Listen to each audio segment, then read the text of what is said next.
Welcome back to Island Life Live. We are definitely praying for our Ohana in Florida right now as Hurricane Milton takes aim at its west coast. You know, today it re-strengthened to a Category 5 hurricane. Landfall is expected late Wednesday night. Pete just kind of laid out the track in his last report. It's expected to again hit Florida as a Category 3 hurricane. We'll get an update from Pete in a minute. But did you see some of the simulations that the Weather Channel put out?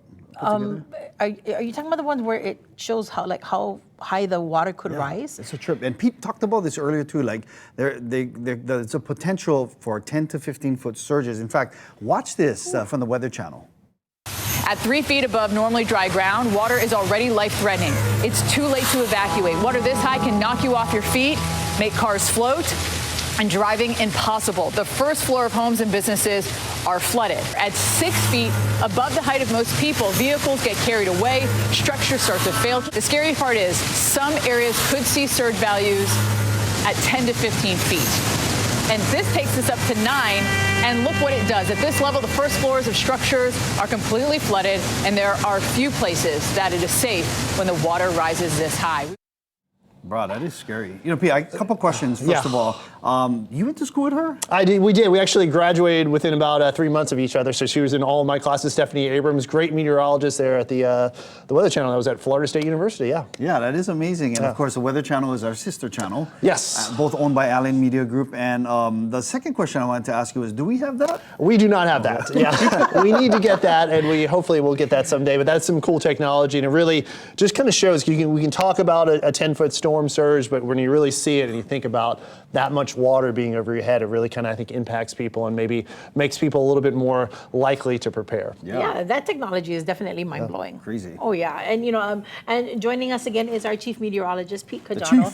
Brother, how likely is it that that scenario will play out? Well, it's likely in a certain area, and it's just depending on we've got to figure out where that area is going to be, and it's going to be near or just actually south of where the eye makes landfall. So there's going to be about a 10-mile area that will likely see a 10-foot or larger storm surge. The question is, where is that going to be? And we want that. We don't want it anywhere, but we know it's going to happen somewhere.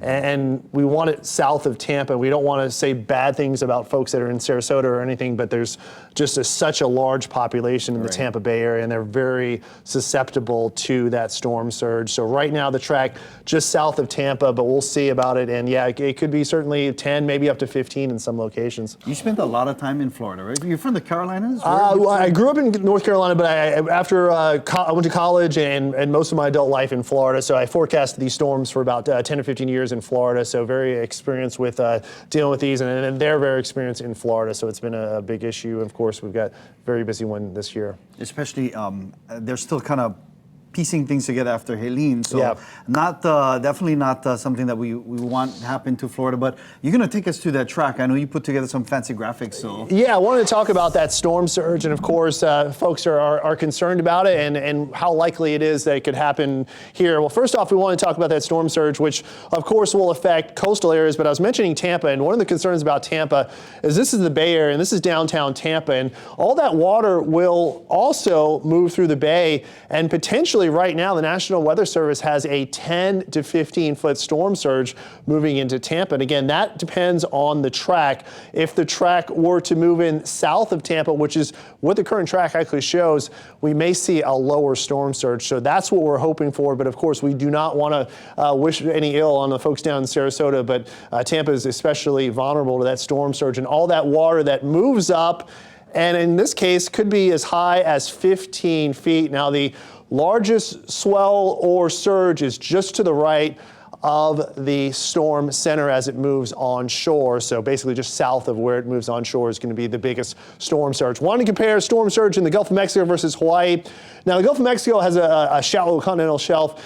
That means a higher storm surge. Here in Hawaii, it's much more steeper as you're moving offshore, onshore. And that means while we have a storm surge risk, it's not quite as high. The Gulf of Mexico is probably one of the worst places to be during a hurricane. We can have storm surges here, but likely they're a little bit less intense, again, because we have much of a steeper shelf as we move onshore. So, of course, we're going to be tracking the storm. We'll have much more coming up at 5. Davey and Lina. Mahalo, Pete, and he's It's good to have somebody like that in, who's a friend of ours. Yeah, and that who- keeps us up to date on things, yeah? and who has had experience in the Florida area. So Yes. thanks again to our Chief Meteorologist, Pete Caggiano. Now, just a reminder, we are still in hurricane season until November 30th. It is very important to make sure that you are prepared. And family, this includes an evacuation plan and sufficient emergency supplies. Please be sure to stock your emergency preparedness kits with enough food or water for at least 14 days. Of course, other essential items are battery-operated radio to receive emergency communications and as well as essential medication. And please don't forget things like hand sanitizer, sanitary wipes, toilet paper, and bags to contain waste. These items could help keep you healthy in the days and weeks following a disaster. And lastly, make sure your home or renter's insurance policy Yeah. is up to date to ensure your home and personal belongings are adequately covered in the event of a hurricane or any natural disaster. Yeah, you want to go to KITV.com, click on our hurricane tracking center, and we've got the list that we just shared with you there. We're going to take a quick break. We'll be right back right here on Island Life Live.